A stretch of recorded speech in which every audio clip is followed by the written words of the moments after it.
안녕하세요. 김태훈 목사입니다. 뚜벅뚜벅 메시지. 오늘은 시편 묵상 143번째. 나는 과연 구원받은 사람인가?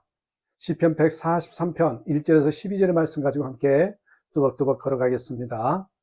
다윗의 위대함은 고난에 대한 반응이 남달랐다는 것입니다. 그는 고난 중에 사람 탓, 환경 탓하기 전에 먼저 자기의 죄를 살폈습니다. 시편 143편은 아들 압살롬이 반역하였을 때 이런 일이 자신의 죄 때문에 일어났음을 깨닫고 하나님께 드렸던 간절한 회개의 기도였습니다. 다윗은 솔직히 자신이 죄인임을 고백합니다. 2절, 살아있는 어느 누구도 주님 앞에서는 의롭지 못하니 주님의 종을 심판하지 말아 주십시오. 이 말은 사람은 누구나 죄인이지 않느냐는 뻔뻔한 태도가 아니라 이스라엘의 왕이라고 하는 자신 역시 죄인이라고 정직히 고백한 것입니다. 다윗은 부하 우리아의 아내와 간음하고 충신했던 우리아를 죽이는 죄를 지었습니다. 압살롬의 아버지인 자기를 죽이려 했을 때 그 죄가 생각났던 것입니다.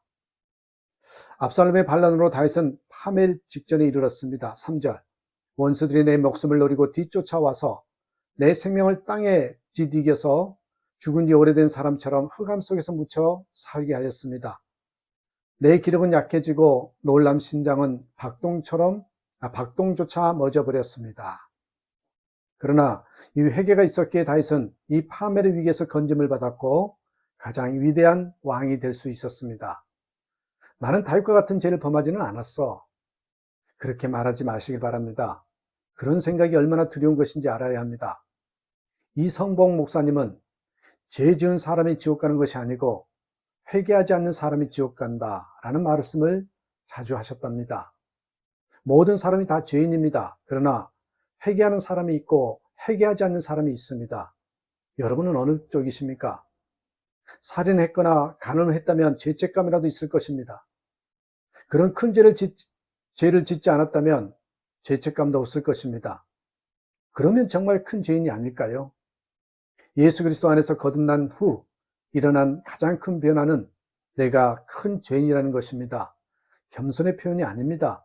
우리는 세상에는 나쁘고 못된 사람들이 많다고 생각했고 나는 그런 사람이 아니라고 생각합니다. 바로 이것이 큰 죄인인 것을 모릅니다. 예수님께서 바리새인과 세리의 기도를 통하여 그것을 깨닫게 하셨지요. 예수님께서는 경건하셨던 바리새인이 말할 수 없이 죄인이었던 세리보다 더 큰 죄인이라고 말씀하셨습니다. 그 이유는 바리새인이 자기는 의로운데 세리는 더러운 죄인이라고 정죄한 단 하나 이유 때문이었습니다. 여러분은 진정 구원받은 사람입니까? 그것을 알려면 여러분이 언제 자신이 지옥에 갈 수밖에 없는 죄인이었음을 깨달았는지 물어보면 됩니다. 교회는 다니지만 자신이 지옥에 갈 죄인인지를 모르는 사람이 많습니다.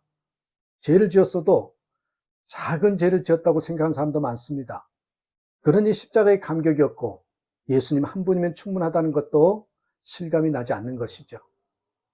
그러나 사도 바울은 자신이 죄인의 괴수라 고백했습니다. 누가 정상이고 누가 비정상일까요? 구원받은 자의 특징은 자기보다 더 큰 죄인은 없다고 여겨지는 것입니다.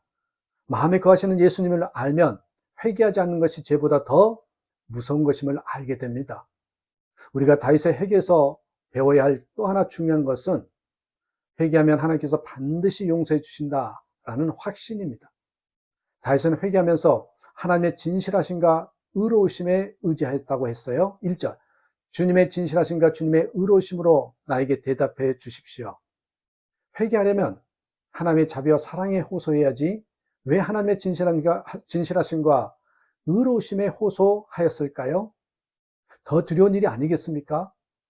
다윗이 하나님의 진실하심과 의로우심에 호소한 것은 하나님께서 죄를 지었더라도 회개하면 용서하시겠다고 약속하셨기 때문입니다.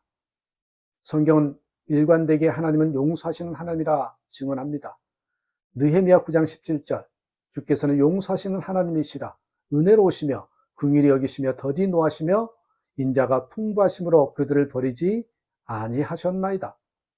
다윗이 하나님의 진실하심과 의로우심에 호소하는 것은 바로 하나님은 회개하면 용서하시고 회복시켜 주신다는 약속을 진실히 지키신 분이심에 호소한 것입니다. 하나님이 용서하시는 하나님이라는 부인할 수 없는 증거가 바로 예수님의 십자가입니다. 그러나 십자가는 하나님이 참으로 의로우신 하나님이라는 증거이기도 합니다. 십자가는 하나님께서는 결코 죄를 용납할 수 없으시며 괜찮다는 말 한마디로 넘길 수 없는 분이심을 보여주십니다. 그래서 독생자 예수님이 우리의 죄를 지시고 십자가 지셨던 것입니다. 그렇게 하신 하나님께서 예수님 안에 있는 우리 죄를 심판하신다면 같은 죄를 2번 벌하시는 것이 됩니다. 진실하시고 의로우신 하나님이 결코 그렇게 하실 리가 없는 것입니다. 그러므로 우리에게는 하나님의 진실하심과 의로우심에 호소하는 것입니다. 다윗은 5절에서 지난날 하나님께서 행하셨던 일들을 깊이 생각합니다. 생각할수록 하나님은 언제나 은혜의 하나님이셨습니다. 들에서 양을 치면서 사자와 곰과 싸웠을 때에도, 골리앗과 싸웠을 때, 사울 왕에게 쫓길 때에도 하나님은 은혜의 하나님이셨습니다. 밧세바와 간음하던 죄로 인하여 다윗은 밤마다 눈물로 살았습니다. 그 회개를 하나님께서 받아주셨습니다. 시편 51편 17절에 하나님께서 원하시는 제물은 찢겨진 심령입니다. 오 하나님, 주님은 찢겨지고 짓밟힌 마음을 멸시하지 않으십니다. 그래서 지금 상황이 절망적일지라도 다윗은 하나님께서 자신을 구원하시고 다시 일으켜 주실 것이라는 확신을 가질 수 있었던 것입니다. 이 확신 때문에 다윗은 메마른 땅이 단비를 기다린 것처럼 주님을 갈망합니다.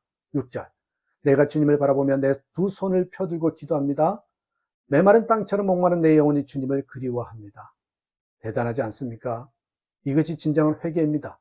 숨이 끊어질 것 같은 다급한 처지에서도 다시 진정 원했던 것은 아침마다 주님의 사랑의 말씀을 듣는 것이었습니다. 8절, 내가 주님을 의지하니 아침마다 주님의 변함없는 사랑의 말씀을 듣게 해 주십시오. 우리가 이렇게 회개해야 합니다. 하나님의 징계라고 느껴질 때 더욱 하나님의 품으로 파고들면 주님은 반드시 우리 영혼을 건져주십니다.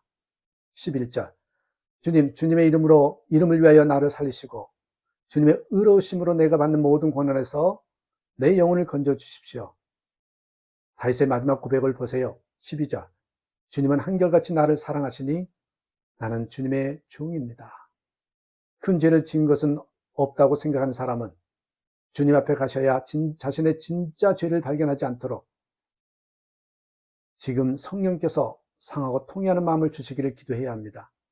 그리하여 은혜의 삶, 정결한 삶, 구원의 삶을 사시기를 축원합니다. 감사합니다.